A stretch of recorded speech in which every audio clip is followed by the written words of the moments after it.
Hey, Friendo, Steve here. Hey, Larson. And welcome back to Going In Raw, the only pro wrestling podcast you need to be listening to. We're doing things a little bit different today, trying something a little bit new. We're keeping the Raw review all to itself, and we're taking all that toxic CM Punk chat to a news brief later on today. It's like when McDonald's had that hamburger where it had the hot side hot and the cold side cold. Oh, what was the McDLT? The McDLT. McDLT, yeah. Yeah, that's right. So we're going to get the hot CM Punk news a little bit later today in a news brief, which if people like it that way, we might just start taking the news and letting these reviews of them just breathe on their own. And then we got the other side, because there's all sorts of CM Punk news later on today. There's whether he is or is not suspended. Yeah. There is some travel issues which you can talk about. Oh, yeah. And maybe there's going to be some stuff between now and then. I don't know. It's entirely possible the way the news keeps coming out. In several respects, it's like a comedy of errors.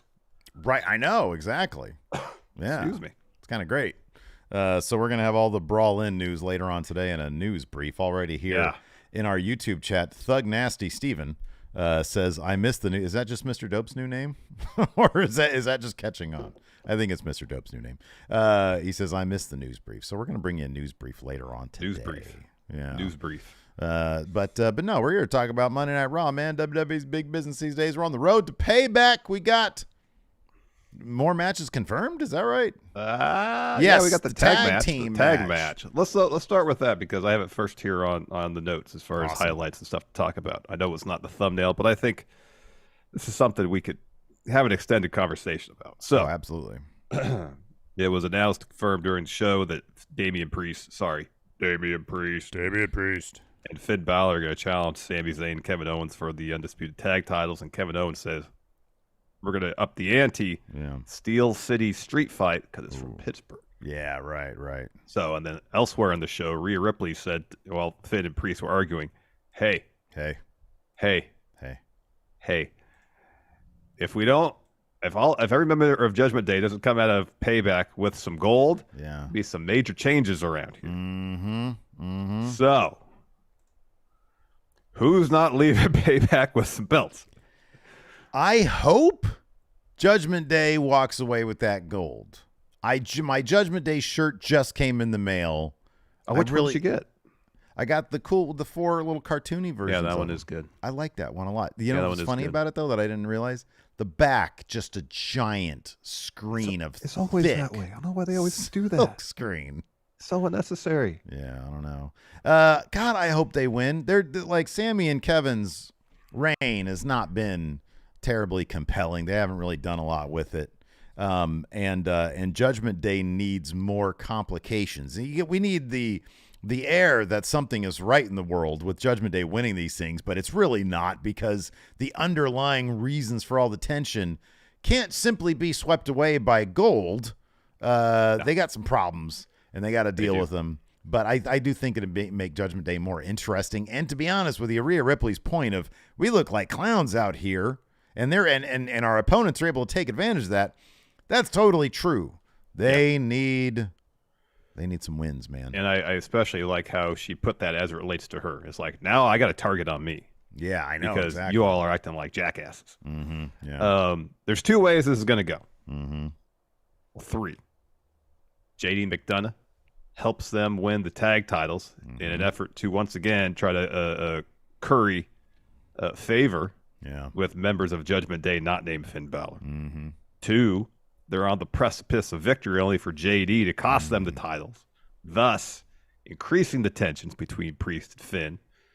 And if that second scenario happens, it's entirely possible, especially since Nakamura keeps on hammering on the fact that Seth's back is so jacked up that Nakamura could lose in anger. He could destroy Seth in the back with a Kinshasa. Out comes Damian Priest, Razor's Edge. He cashes in and wins the World Heavyweight Championship. Ooh. So Finn is the only one leaving Payback, no belt. That could be. Yeah, that could very well be. And therein lies more tension, more reasons for Finn to split off with JD to form Judgment night or something like that. Yeah, Judgment Night. That's what we said it should be. Right, exactly. Yeah. So they should do that. So yeah, I don't know. The Payback card's really interesting because it's like the first time in a long time. No bloodline. No bloodline. I know So Jimmy's maybe the gonna World be Heavyweight showing Championship up on match will Friday. actually main event. You would think it would, and you'd could think be the that tag maybe they titles. would want some big situation to happen, and that could very well be Priest cashing in and winning the world title. That might get people to tune in, perhaps, maybe. Yeah, kind of interesting to see them take a break from the bloodline stuff. I mean, LA Knight was basically carrying the Bray tribute show. We don't know exactly what changes, took place, but obviously it was centered on that. Well, there was supposed to be a Jimmy segment on SmackDown. Oh, last that's Friday. right, That but got that's been to this pushed. week. Yeah, that's right. So yeah, so I don't know, man. I think that's There's a lot they can do with the Judgment Day situation. It's going to be interesting to see what route they take. Also, let's talk about The Miz versus LA Knight. The Miz responded. He responded to LA Knight's promo on Friday with a promo of his own on Monday, where he came out dressed, crowd pops because LA Knight's music hits, and then this weird Miz wearing LA Knight's gear. Of course, this is something LA Knight did to Bray Wyatt in their feud, where he came out wearing Bray Wyatt gear. What did you think? I saw a lot of positivity about this. I did too. Online. So I was trying to like reevaluate it, because when I saw it, I was like, I think there's a way that he could have done this and it'd have been actually entertaining, but then a lot of people liked it, so I guess No, a lot of people did like it. I saw your tweet about it, but I'm like, okay, it's Steve's opinion. Whatever. What do you care? What do I care? What do you care what Thug Nasty has to say about it? I don't. So I went into it with an open mind, and I came to the realization that I agreed with you. I thought it was pretty middle of the road. Yeah, man. Here's the thing. Like, Miz LA Knight impression's fine. I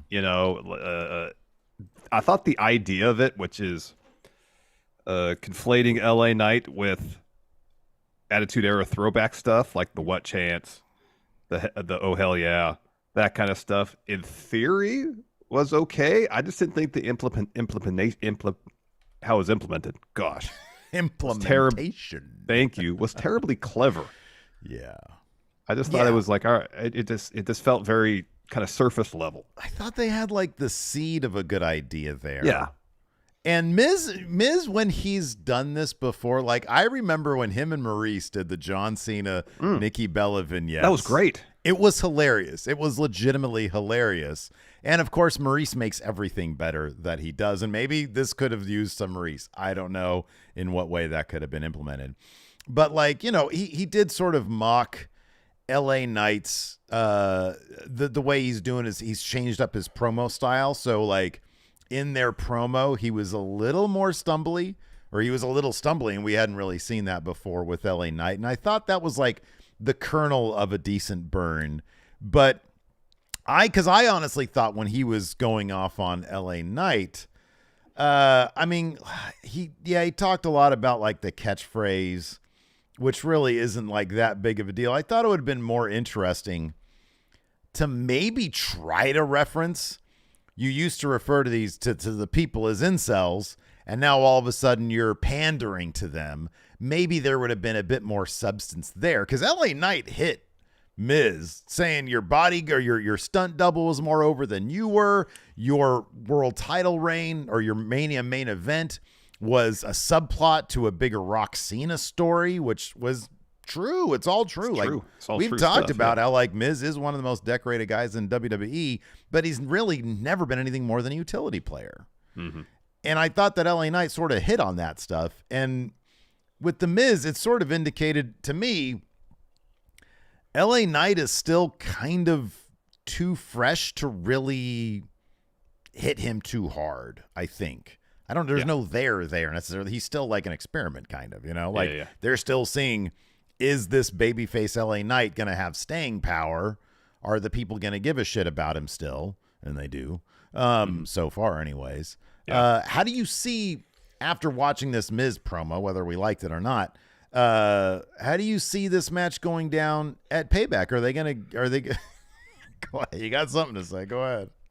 You know how the match with LA Knight and Finn Balor went down on SmackDown like that, but with the Miz instead of Finn Balor. That's how it's gonna go. You're probably right. Let me ask you this: if that match on SmackDown hadn't taken place, would that be more of a question to you? No, LA Knight's gonna win that match. Come on. Well, No. look, man, he lost the qualifier for the LA Knight. I'm sorry, the U.S. title match. He lost that to Austin Theory.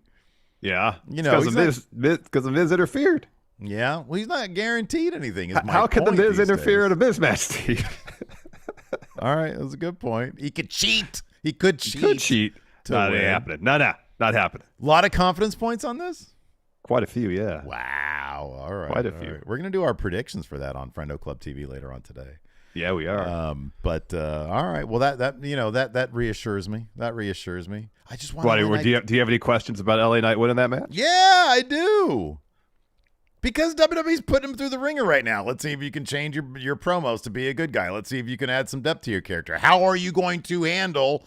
How is the crowd going to handle losing? Are they still going to be on your side? I think that's a legitimate question. Oh, he lost plenty earlier this year. Now he's on the winning track. He ain't losing to the Miz. Get out of here with that. It does seem the reports of him getting the post SummerSlam push could absolutely be true. Accurate. Exactly. Accurate, yeah. So which means a dub over the Miz. Yeah. Over. Is he losing the Miz? No. Anyways, let's talk about this as well.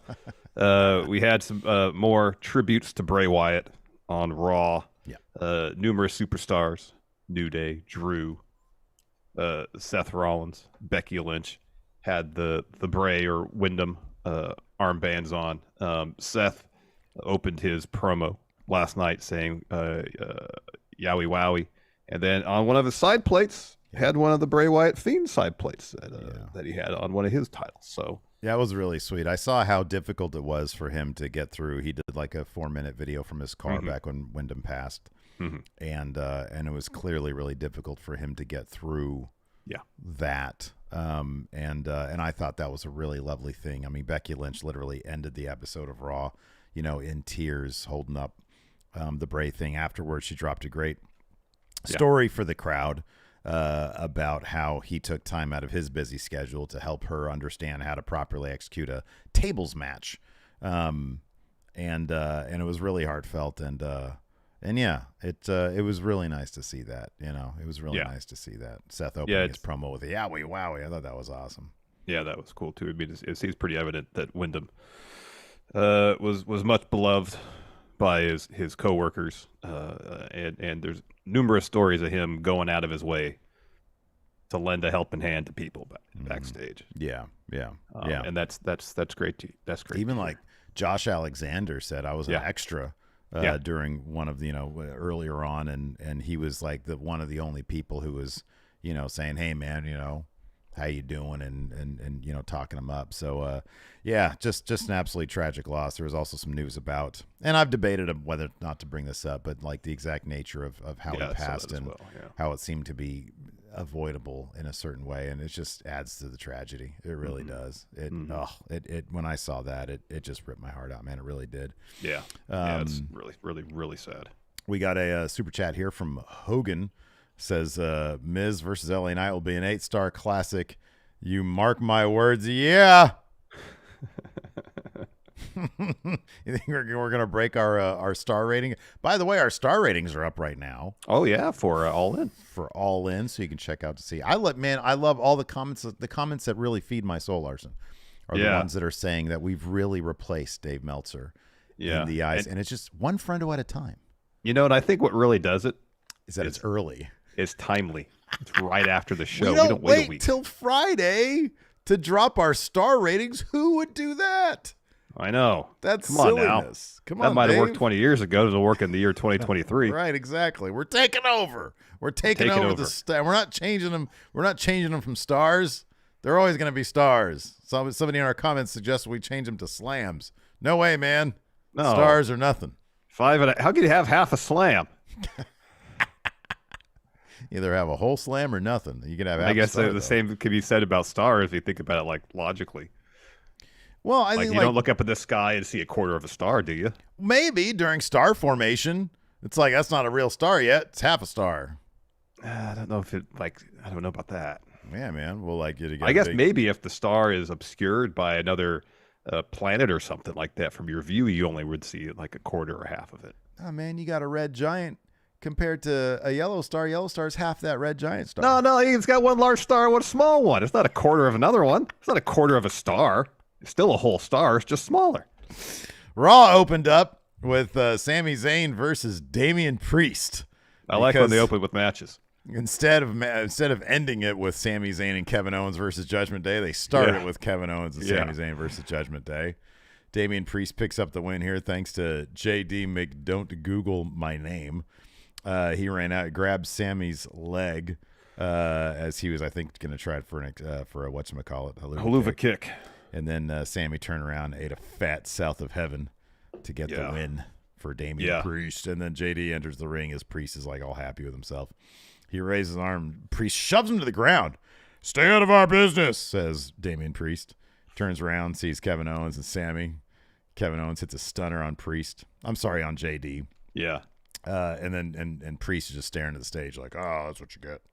Yeah, and pretty then, much. JD eats a haluva kick, and then Sammy and Kevin Owens hug over having beat up JD McDonough. Yep. Then we have a couple quick shots, one of the New Day, the other of the Viking Raiders preparing for their tag team match happening later. But first, we see Drew McIntyre. He's holding like a piece of paper or something. And Tozawa's behind him, and he's looking at this piece of paper. And Drew turns towards him, and Tozawa says, you look great. And then he leaves. Riddle walks up and asks Drew, hey, what do you think? And Drew then turns his piece of paper around. It's actually a picture of him in some green Riddle tights, matching gear. Yeah. And so Riddle says, every great team has matching gear, bro.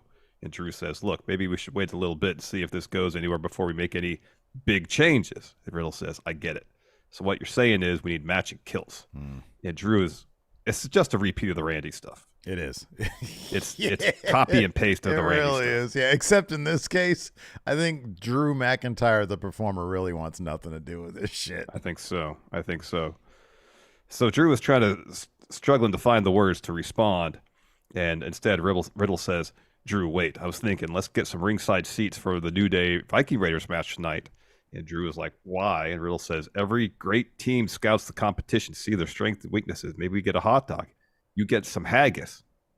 So when we get in the ring with those guys, we have the upper hand. And Drew says, you're onto something. I'd love a front row seat to watch those idiots, the Viking Raiders, get beat. But Riddle's like, New Day? And Drew says, no, not New Day, the Viking Raiders. And he walks off. And Riddle says, I knew he'd go for the haggis. I knew he'd go for haggis. It's just the same thing. Yeah, it's just the same thing. Yeah. Riddle's annoying. Boy, they've really done a number on Riddle. You know, it was a year, I saw on Twitter, it was a year ago today that Seth Rollins ended his career with that promo. Yeah. And he said, what about your wife and kids? They don't want to see you anymore because you're a bitch. Oh, gosh, that was so good. And then Riddle's career just ended. Yeah, that was kind of it. It was like a light, just went out. Yeah, that's pretty much it. All Riddle could say, what do you say? What did you say? And the Seth just goes, you heard me. He's like, I'm going to find you.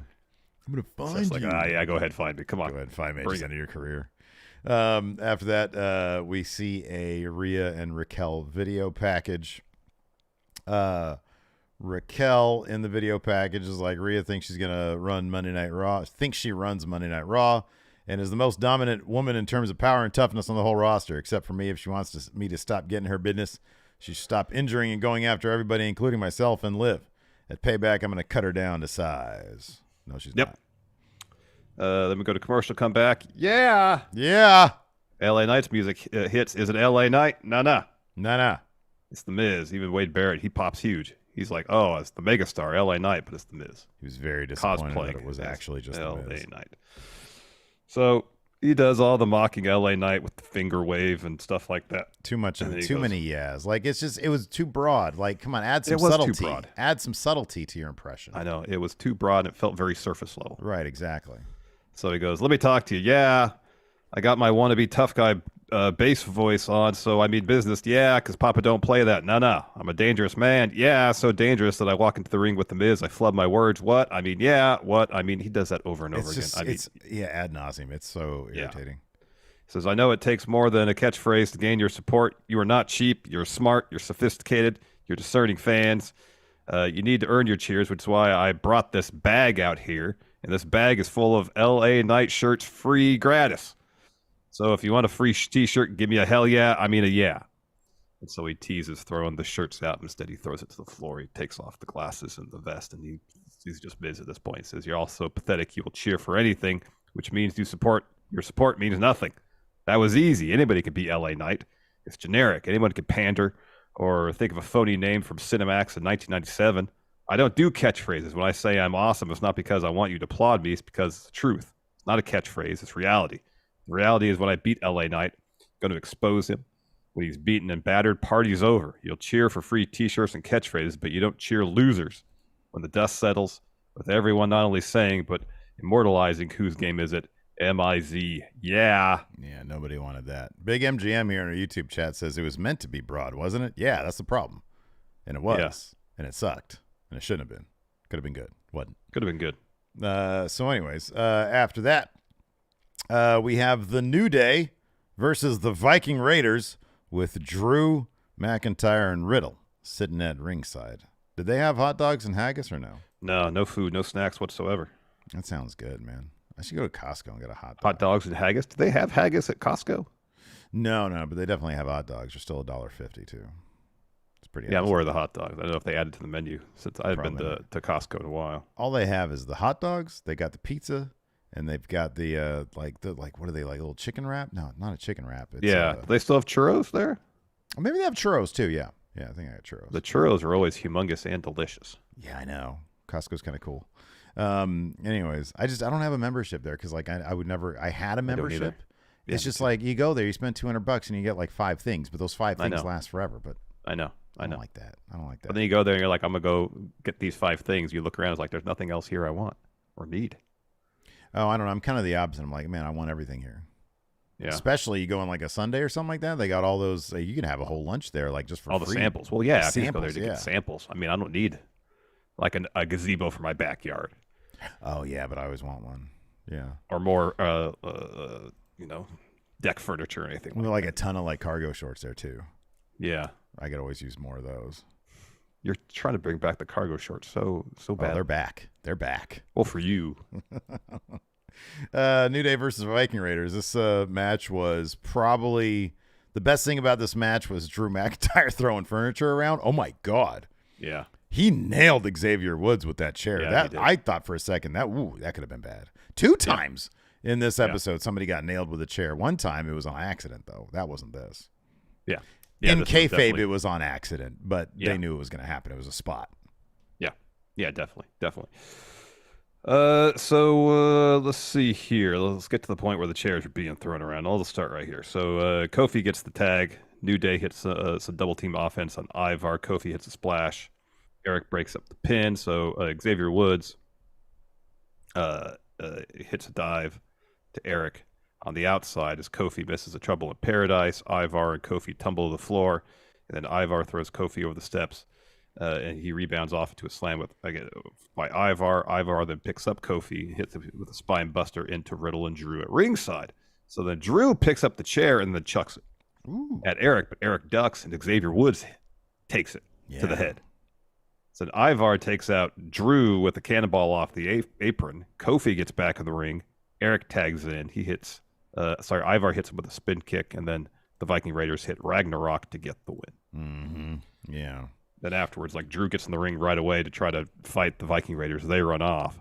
So then Drew checks on Xavier Woods and is super apologetic. He's like, hey, I didn't mean to do it. I didn't mean to do it. I'm sorry. Yeah.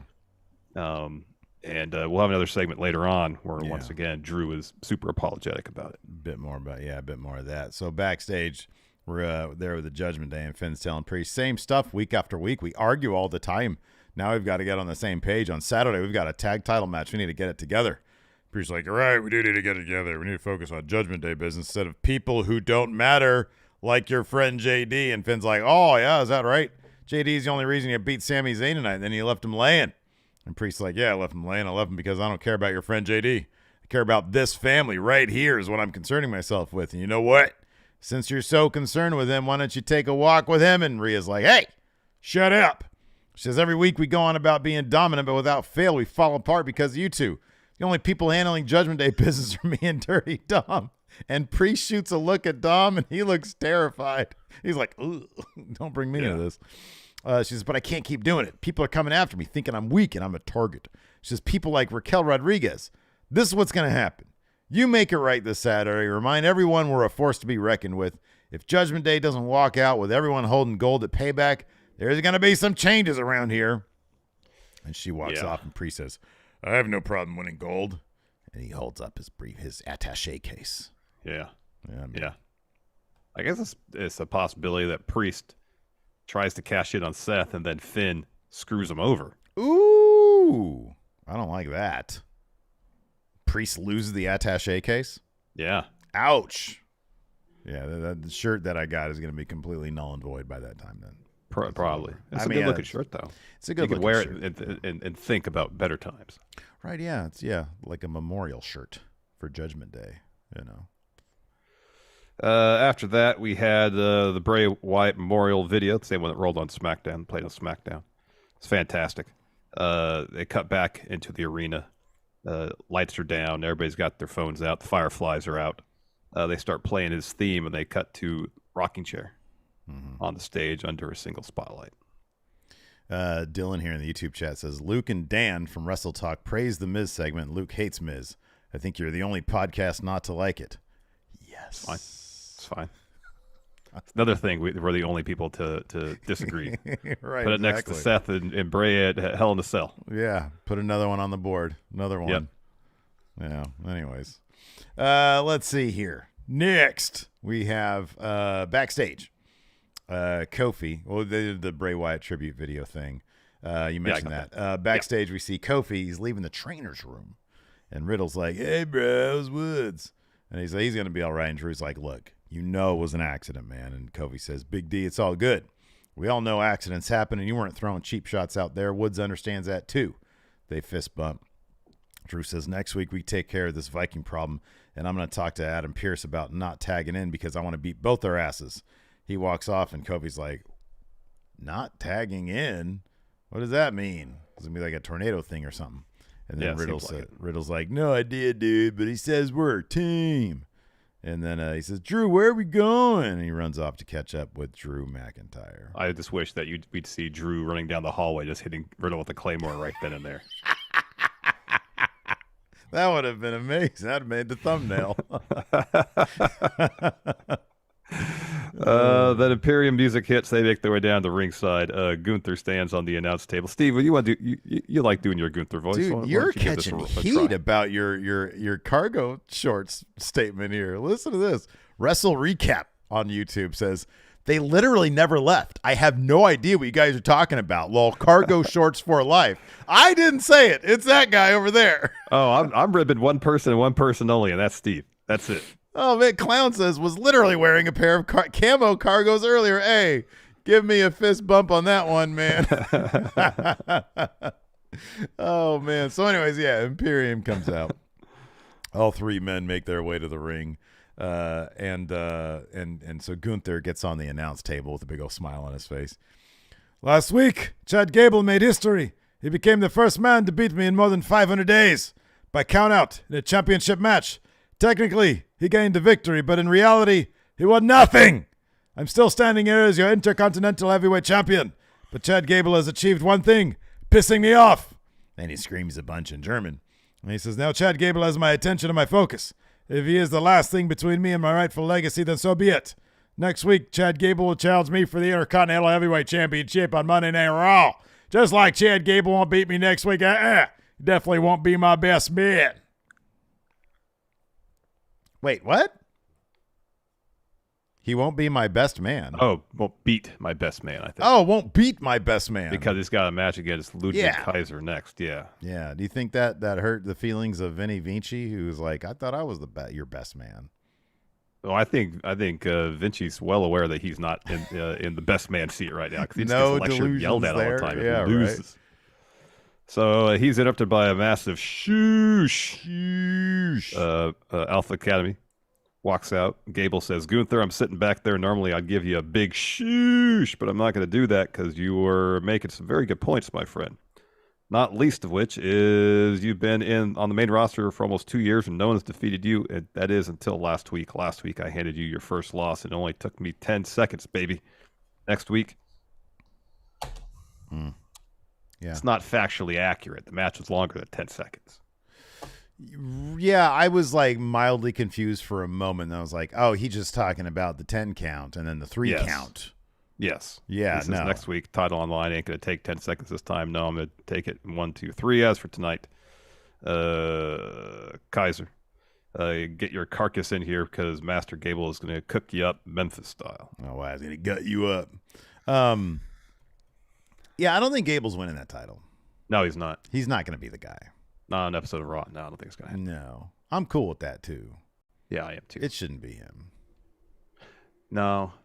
Not now, anyways. No. Your idea of, like, wait a year, like, have him, like, win a bunch. He needs to win a bunch. Because, like, last night, when he came out to interrupt Gunther, it wasn't, like, unanimous cheers for him. Literally, there's a guy behind Gunther doing this when Gable came out. Yeah, right, yeah. So, and it wasn't like it was, yay, cheers for Chad Gable. There was a split reception for him. Yeah. People like Gunther. Yeah. You know? They do. Well, he's smiling all the time. Of course they do. Yeah, you can't help it. He's trying not to laugh the whole time he's dropping these promos. Yeah. Yeah, no, I know. It'd be a shame. I'm sorry. It'd be a shame if, like, it ended now. That'd be dumb. Yeah, it would be. It would be. So this match was going on. Gable was on the precipice of getting the win here, hitting Kaiser with Chaos Theory, and then Vinci gets in to breaks up the pin. Gable wins by DQ.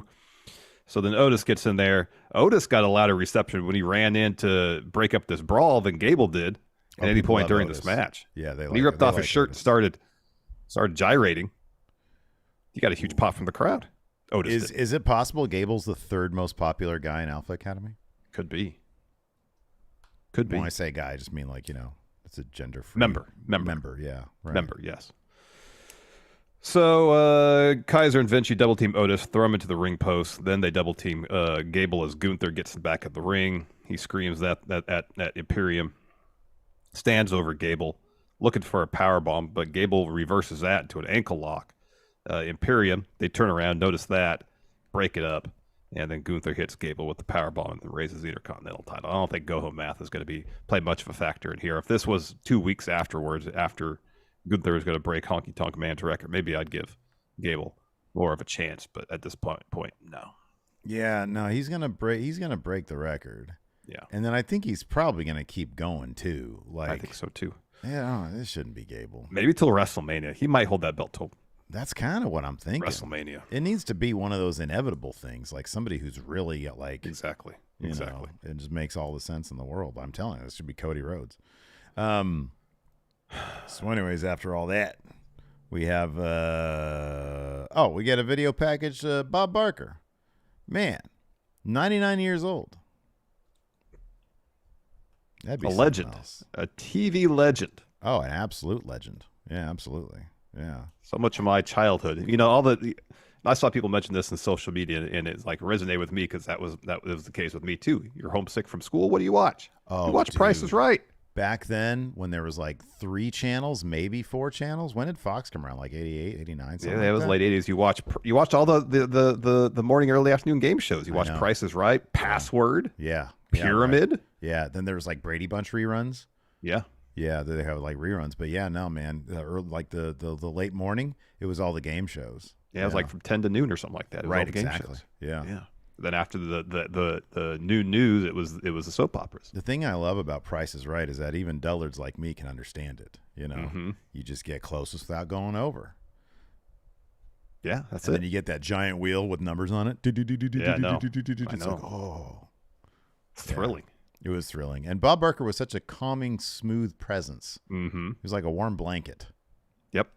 He always had that really long microphone that I think was maybe popular in the 70s, but by the time the 80s rolled around, it seemed like no one else used it. Dude, he kept it. He kept it going. He kept it alive, like me with cargo shorts. So anyway, well, it sounds like you're not the only one. We have a legion. We've got a whole that's fucking army. That's great. Shelby Fielding says, "You guys are so old." Yeah. Uh-huh. That's right. You couldn't tell. Couldn't tell from our fucking weathered faces. And you not see all this? We're not trying to look this way. This is just what time does to you. This is time taking its toll. Right, exactly. All these other podcasts out there liking this Miz stuff. Nah. No, we're grumpy old men. Can't stand it. Can't stand that shit. Hey, Miz, can't stand you. Can't stand you. Oh, man. All right. So all right, Seth comes out. Yes. He says, "Yowie wowie." He says, "Welcome to Monday Night." God, I love that Bray Wyatt. Yowie wowie. Oh, Bray was so good. He was so good. Yeah, he was good. He was really good. So Seth says, "Yowie wowie." He says, "Welcome to Monday Night Raw. I'm your host. I'm Seth Rollins." He says, "I'm in level with you. It's been a long week, so I'm going to keep this short and sweet. Shinsuke, this Saturday, I give you what you want, a crack at my championship. So how about you give me what I want right here, right now? If you got more mind games or mean things to say, Shinsuke, you're way down this aisle and say it to my face. Come on, you don't want to deprive these people. They want to see you do your entrance and sing your song. Oh, wait. They don't sing your song anymore, do they? Ooh, that hurts." He says, "Well, if Shinsuke won't show up tonight, there's only one thing left to do. We head on down to Beale Street, pour myself a stiff drink, and let you sing my song all night long." So then a Tron shows a video of Shinsuke. He's got a martial arts gi, and he says, "I do not simply want to defeat Seth Rollins, the champion. I want to dismantle Seth, the man. I want to be the reason his wife has to help him out of bed and the reason he can't walk his daughter down the aisle on her wedding day. I'll break him because he can be broken.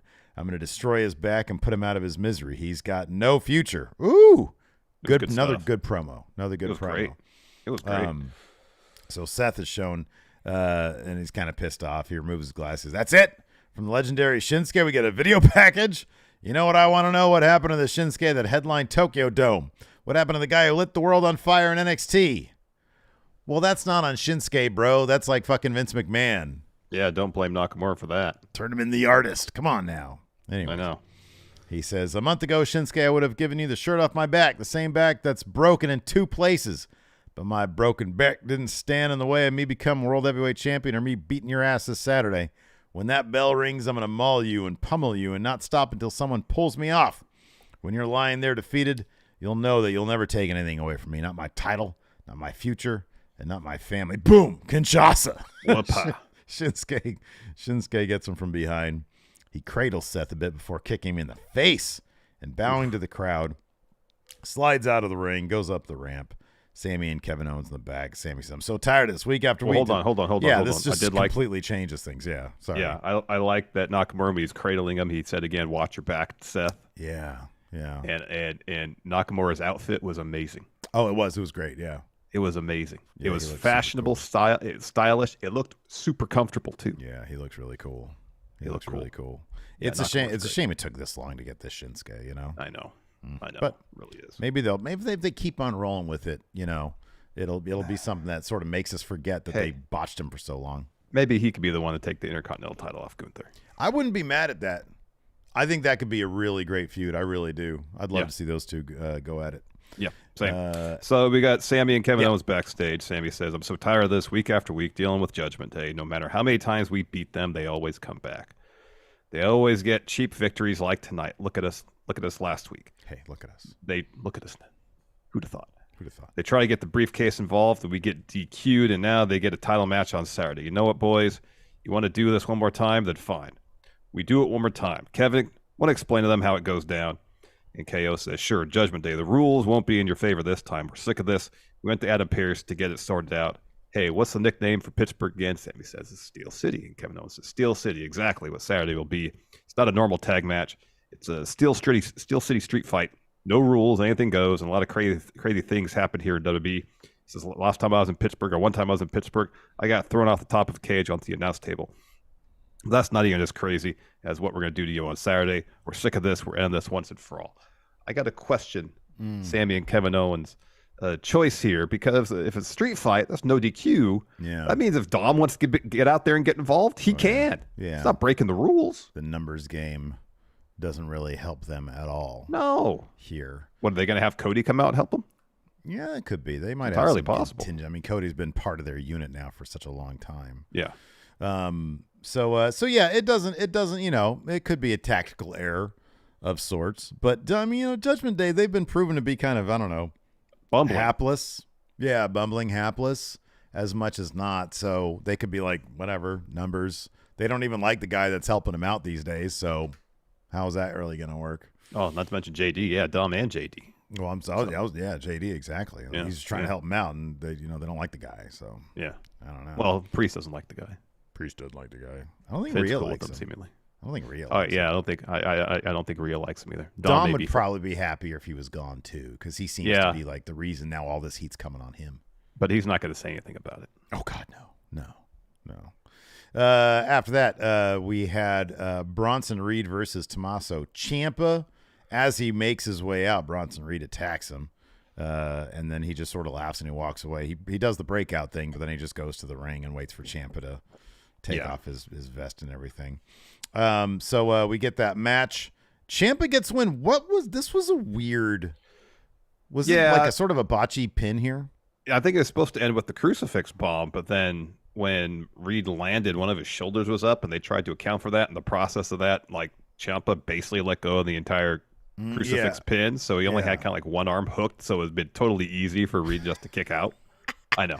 And Reed was like wide awake too. He was like, okay, I'm just gonna lay here and take this now. Yeah. And they did, and I think even like, I don't know, Wade or somebody was like, it was an ugly one, but I got it done. Yeah. And so not like quite the decisive victory I think they probably wanted it to be for Ciampa. Well, I mean, Ciampa didn't hit his finish to win either, so that's a good decisive point, yeah. anyways. They're probably going to run this back. This is a cool match, though. I love these two guys. Same. It's just physical. It's just like a bunch of beating up on each other. Exactly. It's cool beat the hell out of each other. It's good stuff. I think they'd make a good team, to be honest with you, or part of like a faction. Those two guys in a faction, that'd be cool. And add Gargano. Yeah, no, we don't need Gargano.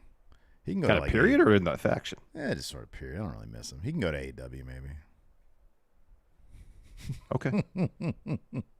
No, I don't know. I'm just, you know what, man? I'm saying move forward. Oh, I agree. Something new. I don't need the DIY stuff. No. You no. know. So we're backstage. Becky Lynch is being interviewed. She's asked about the cage match and have any second thoughts about that or the match tonight. Becky says, I've had a second, third, fourth, fifth, sixth, seventh, eighth thoughts. All of them about kicking Zoe Stark around the arena for the last few months. Those two backed me into a corner. Is this the easy way to do things? No. But would I want that? Hell no. The man has come around to Memphis, and she's bringing a whole lot of chaos with her. Mm-hmm. That was true. It was a good main event. Oh, I thought it was a killer main event. Yeah, it was really good. So then Rhea Ripley comes down the ring for a promo. We see Tiffany Stratton. They're promoting. Is there? Oh no, Heatwave was last week. So this tonight. There's a 4-way number one contender match on NXT. It's Blair Davenport, Gigi Dolan. Is JC? I remember the only two. JC Jane, you don't know. The NXT's got a stacked women's division. They do. It could be like Thea Hale. Book it pretty well too. Lyra Valkyria. Yeah. It could be a number of people. Roxanne Perez. Kiana James. Yeah. The assistant. Fallon Henley. Who is that other one? Ivy Nile. Not Fallon Henley, but the other one that's sort of like her. She was in Diamond Mine for a second. Oh, Tatum Paxley. Tatum Paxley. Yeah. Oh, it's Roxanne, Gigi, Kiana, and Blair Davenport. Thank you, Bear Winning. Okay. Oof. Yeah. Alexa Bliss Gamer says, "What do you have against DIY?" I don't nothing. No, I like Gargano just fine. Yeah, they were great. He's fine. They were great. Move forward. Do something new. This ain't Sunday Night Heat 2018, people. Or 19, whatever it was. Anyways. So Rhea Ripley comes down. And she says this. Raquel Rodriguez claims she's going to cut me down to size. I love Dom's little interactions here were great, too. He was doing some miming as she was talking. It was really cute. So she says, cute coming from someone who had to use an injury to get the upper hand on me. It was smart, but that's the first and last time that's going to happen. I don't blame her. My resume speaks for itself. I won't come out and tell you all about my accomplishments because it'll take too damn long. This championship around my waist proves absolutely everything. But Raquel thinks she'll take this on Saturday. It's just another reason she's an idiot. I won't take anything away from her. she has her own accomplishments. Like, I don't know, she's big, like tough, kind of strong, but she's not Rhea Bloody Ripley. Like I said, she can talk all she likes, but when it comes to payback, mommy's walking out champion. But Raquel, she doesn't learn her lesson. Yeah, that brings out Raquel. She marches down to the ring, and then they start brawling. Raquel overpowers Rhea, hits a corner splash and a fallaway slam. Dom is behind Raquel, and he backs off. Rhea backs in with a headbutt and goes for a riptide, but Raquel powers out with a hip toss and then lariats Rhea down, and Rhea rolls out of the ring. So Raquel stands strong. She is totally eating this loss. Oh, yes. Should be a really good match, though. Yeah, they had a good feud in NXT, but yeah, probably max confidence points on Rhea winning. Yeah.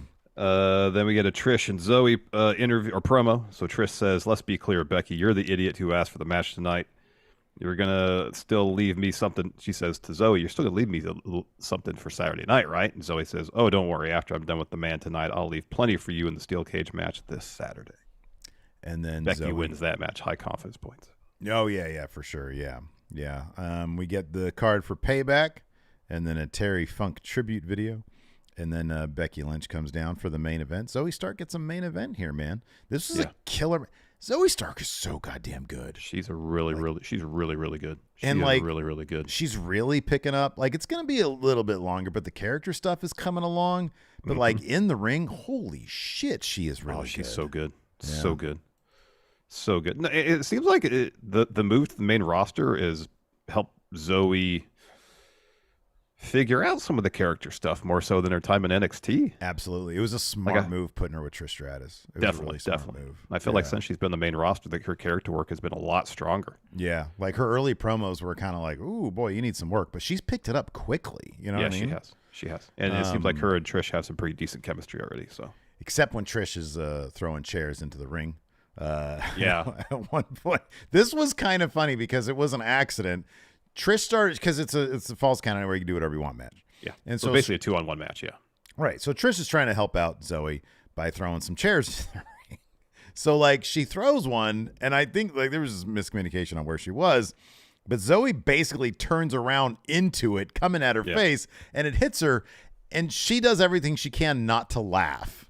Yeah. Because she's like, okay, what was that? And Trish is like, I'm sorry. So she keeps on throwing chairs in there. And for the next, 30 seconds, you see Zoe's face, and she's just trying her damnedest not to laugh because it was a bit of a comedic error right there. But then it actually played into the finish of the match itself. It did. It totally did. Yeah. And commentary was right on top of it. Mm-hmm.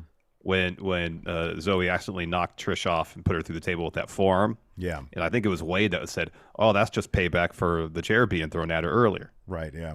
Yeah. What a professional Wade Barrett is. Oh, he's fantastic. He's great. Plus, he's a huge LA Knight fan. Yeah. So this match went all over. This match went all over the place. Ended up in the crowd. Before that, though, they're in the timekeeper area. Trish hits a bulldog off the barricade through that table in the timekeeper area on Becky, and she's like, Zoe covers. She covers and only gets a 2 count. So they fight up into the crowd. They're on top of a road case. They're going for a double bulldog, but then Becky escapes that. Trish misses a Kicky James kick. Mm-hmm. So then Zoe takes a swing at Becky, but Becky dodges it, and Zoe hits Trish, and she goes flying through a table. Ooh. So then Zoe's like, oh my gosh, what have I done? Uh-oh. Becky takes advantage of that, hits a manhandle slam through a table to get the win. Yeah, that was a killer match right there, man. It was a lot of fun. It was great. That was good stuff, yeah. And then afterwards, Becky takes off her Bray armband, holds it up, and starts crying. It was a really emotional end to the show there. It was really It really good was. stuff. Yeah. Would you like to answer some questions? Let's answer some questions. Yeah. Answer some questions. Cat Dad 7 has a great point here. Bring this up. Oh, I'm sorry. I got to bring this up real quick here. You know how you can get your question answered on the show here, man? How's that? You use one of our question threads, which you can get to by clicking on join at youtube.com/Steven Larson, becoming a channel member, or by going to Patreon at patreon.com/Steven Larson. $5 and up gets you access to our bonus shows, our question threads, and of course, our epic predictions challenges. Larson, you have your hand up. I have a question. Yes. Do I have to submit my question to Patreon and channel community tab too to get my question answered on the show, or could I just ask you a question? I mean, you are the show, so I think you can just ask it. All right, just want to make that clear. No, I'm not talking about. I'm talking about the. Oh, God damn it! We have some new patrons, Larson, Shelby Fielding, Chris Barr, DeBomba 49, Jack Rogers, Jared Littlefield, AJ's username, Hannah Allen, Jalen G, Peter Thomas. Mothman is back. The Mothman is now a patron. Been a while. Remember our Mothman phase? That's what I'm saying. It's been a while. Now I'm gonna start getting Instagram ads again for Mothman merchandise. Because you keep on saying Mothman. Yeah, I know. Mothman. I mean, sitting there, dropping a log, and then it's like, Mothman. Hey, Mothman. It's like, oh, you want Mothman merch? No. Here, you can have an entire wardrobe of Mothman stuff. Yeah, I don't want that, though. I want to move on to a different, what are those, like, mythical creatures' name? Cryptids. Cryptids. What are the other, like, yeah, there's, like, other weird cryptids. Like a chupacabra? Yeah. Like Bigfoot is, like, the most famous. Skinwalkers. Oh, those are creepy. Yeah, no. Shapeshifters, they are. Anyways, probably answer the questions. Hey, if you're watching this on the YouTube live or on demand, if you could, please. There's a button that under the video looks like a thumbs up. That's the like button. If you could hit that, please, that'd be great. Just hit the like button. Please. That's all you got to do. 572 friendos watching right now. If all of you hit that like button, we'd have 572 likes. That sounds pretty good to me. It'll go. I know that'd be great. So if you could, please, everybody who watches the show, please, I'm going to say this in the camera. Please hit the like button. You didn't say it in the camera. You still were looking over it. There you go. I said it like this. You weren't even looking. I looked at you. You weren't even looking at you. You were looking at me. That you just admitted it. I got great peripheral vision. That's why. No, you don't. That's me. David Matushek says, considering that impact is slow. See, I can see what's going on right there. I can see you right now. I can see you right now. Considering that Impact is slowing down. Hey, did you hear that Impact? They're getting like a bigger production. David Matushek here mentions that. Says they're going to slow down TV tapings to do that. Would that result in bigger crowds and possible TV ratings increase in the coming years once the revamp is done? Maybe they're trying to angle for some better TV deals. Maybe could be, although they own their own network. Yeah, I know. I don't know if they'd want another TV deal because what would their network run? I mean, if it was a TV deal that'd pay, yeah, they'd take that in a heartbeat. Mm-hmm. Yeah, it's not going to be like a huge TV deal, but if they can make a few $1 million getting a TV deal, I think so, right? Yeah, with a reach greater than access, because not everybody's got it. I mean, I think it's great. I just don't know if. Do you think that like a better TV production is going to make?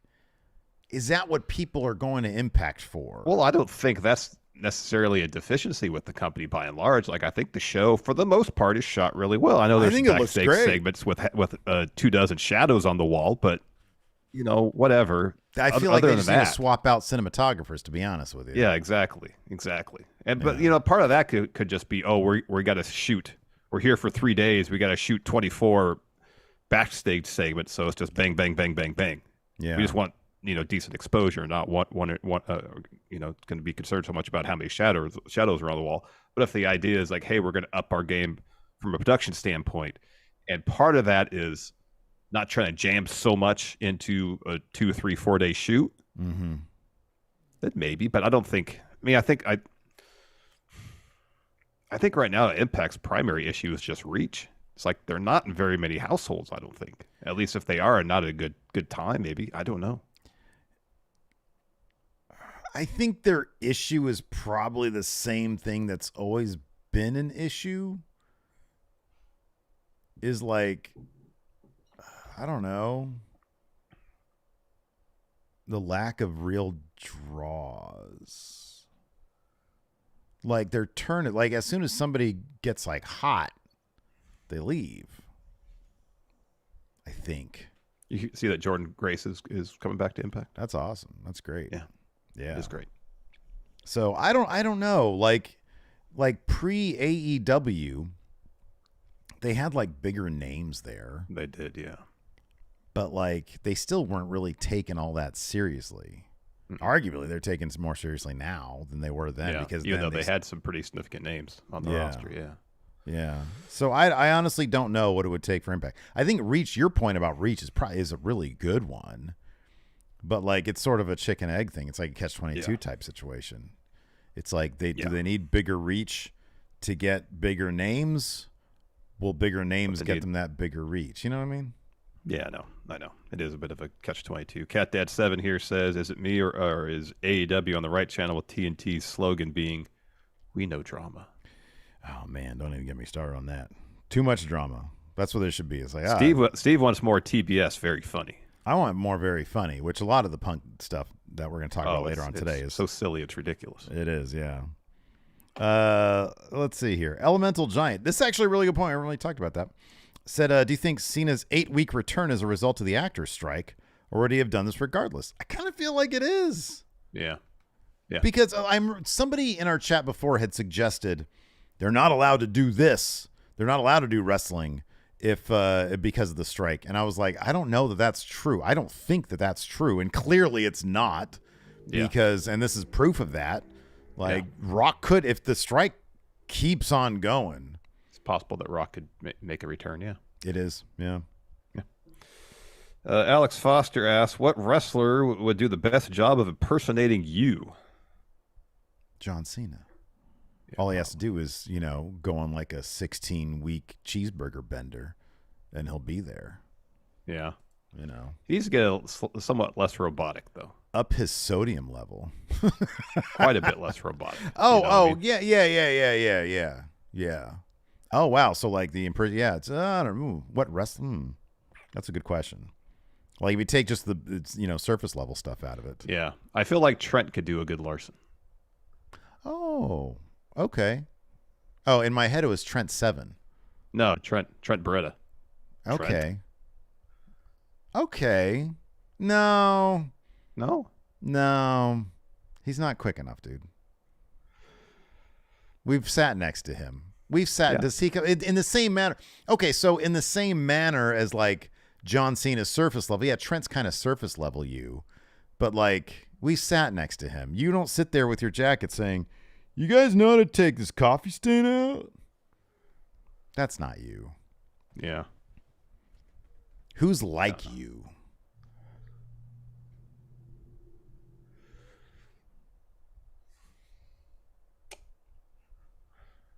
You know who I feel could be like, I don't know. If he had like 15 years on him, Hank Walker could be a Steve. Okay, yeah, I see that. I can sort of see that. Yeah. But who would be a Larson? Ironically, John Cena. Maybe. Because John Cena kind of has a Larson demeanor. And I'm not saying that you're robotic, but... No, aloof. Yeah. Somewhat aloof, yes. No, I understand. You're a bit withdrawn, yeah. Yeah. It's funny. I hadn't thought about that. Yeah, that's interesting. Let's see here. Jonathan Vieira, should Gunther go straight for the world title after he drops the Intercontinental Championship or have a feud before doing so? No, I feel like he should go straight for the world title while still being Intercontinental Champion. He should win both at the same time. Yeah, and then Cody wins them both off him, and then he's like, it's still not that last part. Yeah, definitely the last first part. Yes. The last part. Timor here asks, what wrestling matches are better to attend live? Stadium Stampede comes to mind as that was a mess to watch on TV, but was an amazing experience to watch live in attendance at All In. That could be. I think the only reason I'd be hesitant to say that is I would assume the backstage stuff or stuff happening in the stands they'll show on the Tron in the stadium or in the arena. But then you have to watch the ring and the ringside area and the Tron and all that to catch what's going on in full, as opposed to at home. If they're doing it right, they'll have picture in picture. Yeah, that's a lot. Organ Grinder says Royal Rumble. I have not seen a Royal Rumble live, but I feel like that could be pretty cool. That'd probably be awesome, yeah. And on top of that, like there's a lot going on, but sometimes they miss things. Yeah, okay. Yeah. Hogan asks, will there be any interest in you guys reviewing wrestling-related movies? Oh, like The Wrestler? Like, which one? You know which one I'm talking about, Steve. The 1974 one. Yes. Okay, sure. Just making sure. I mean, I don't know. Like, we review a lot of things right now. We do. I feel like Brian Zane does the reviews of wrestling movies already. And I understand that you and I would bring like a different flavor to it because like, we're Obviously. film nerds and everything. But I don't know. It might be more fun as opposed to a full-on review to do like a watch-along and just kind of do like a Mystery Science Theater to the wrestling movie type deal with wrestling that movies, could be fun. like we did with The Wrestler. Like, I don't know. What I would probably do, what I could see us doing is more of a Brian Zane-esque essay on it. Like, Brian will admit that he didn't invent the video essay. You know what I mean? So it wouldn't be ripping him off. It's just, it would be our take on that. And I think we'd have a different enough point of view than Brian, who does a fucking terrific job with that stuff. Yeah, absolutely. But I think it'd be kind of interesting to do that as opposed to doing it like in podcast form. But I don't know. Yeah, I don't know either. You know, I feel like we do a lot of stuff just in podcast form like this. Then it would be more fun to branch out and do something different with it. Definitely. Blake Whitehouse here says, is the payback card a good indicator that SmackDown has basically nothing going on that isn't Bloodline? So of the 6 matches on, I counted this earlier on the payback card. I believe 4 are Raw exclusive matches. Okay. There's Miz LA Knight, which is a SmackDown versus Raw yeah. competitor, and then the U.S. title is a lone match that's strictly SmackDown. Who's no Io Sky match? No. What are the okay? So there's Becky and Trish, and there's Rhea and Raquel. Okay, Yeah. Those are the women's matches. Mm-hmm. I mean, dude, SmackDown's a 2-hour show, so it's an hour and 40 minutes of content. You get a half hour of Roman Reigns entrance every week, usually. Yeah. I mean, there's a lot of bloodline there. There is a lot of bloodline. Yeah. I wouldn't say nothing. I mean, you know. But yeah, Raw's a 3-hour show. You take the bloodline out of SmackDown, and yeah, you're losing a big chunk of it. Yeah, and you start building up this new Lashley Street Profits faction. This is a good in a question. major way. You're right about that. Blind Mask says, I always wondered, why are fans so obsessed with tables? Seems as though so many more weapons are more effective and cooler to see in action, like a ladder. What is the obsession with people? We want tables. I don't get it. I cringe a little bit when they start doing that shit. Don't tell them what to do. No. You know, they're the Fight Forever, I professionals, think, not is you. more of like, we're appreciating this. We could see this all day long. Yeah. What did agreed. you say? You just laughed at your own joke, and I I missed said it. they're professionals. Don't tell them what to do. I know. I can't stand that. It's like when people come in our comments and they're like, you should do this. I'm not watching it. And I think it's a running joke with one of our friendos. I'm not watching this AEW review. You need to bring back the NXT reviews. Well, just don't watch it. Don't tell us. I'm not going to do that. It's fine. Don't watch it. Tell We'll be me upset what to about it. do. I don't like when being told what to do. No. No. That's a good question. Mayor Planet Houston. If CM Punk stops being on Collision for a while, who's the best wrestlers to anchor the show in his place? Carry on my wayward soul. Don't you cry no more. The Elite. They're everywhere. They are the company. Their name is in the damn the name. heart of and the soul of AEW, the Elite. Yep. Ones. Hangman Adam Page. Slip him right in there. Yep. Have him be the real world's champion. You know, you could do Hangman versus MJF at All Out. I know. And have Adam Cole cost Page the match. How about this? Hangman versus Ricky Starks for the real world's championship. There we go. Ooh. And have Page win it. Ooh. No, Ricky Starks should win that.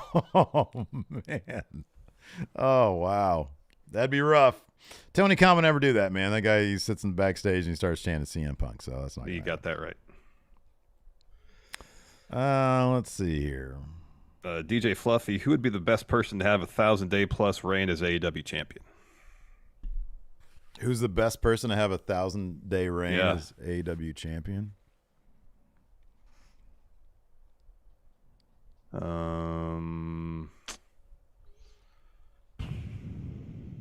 Keith Lee. That's good. Or Miro. At this point, I'd probably say MJF. Yeah. I'd say just keep that train rolling, have him get his big giant contract in the end of the year, and then just keep it going. I mean, he's been. I'm trying to think of this, and I know we had pandemic during a big chunk of AEW's history, but like, for my money, he's been kind of the most interesting world champion they've had. Yeah. Like Moxley was just, I'll fight every guy that comes at me. Jericho always puts stories into stuff, and I appreciate that. Kenny was pretty interesting as champ because he's doing he's going after all the belts. I loved Kenny's reign. That's a good point. Yeah. I loved Kenny's reign. It's definitely the most interesting since Kenny. Yeah, you're right. The thing about Kenny's reign is that we were just sitting there wondering when he was literally just going to fall apart, because like you knew he was putting so many miles in that body of his. But MJF is young. He's interesting. He's a killer promo. He's doing the babyface stuff now. You can go a long time with him. You could. Kyle here asks, if Punk leaves and goes to WWE, will he have issues like he does now? WWE ain't going to put up with that. They ain't going to put up with him being confrontational every time there is an issue. They ain't going to put up with that. Be the same thing that happened last time. No. Be like, oh, I'm locker room leader, and then he'll get laughed out of the locker room. To prove that he wasn't an issue in AEW, he would then do the thing where he's on best behavior. For a bit. Until it got old. Yeah. Until someone tweeted something about him being soft. So until somebody subtweeted. Yeah. Yeah, I know. Like, I'm not even talking about you, dude. The apology must be as loud and public. As public as the disrespect. Anyways, on that note, we'll see you later on for a news brief. Till next time, we'll see you around. Goodbye.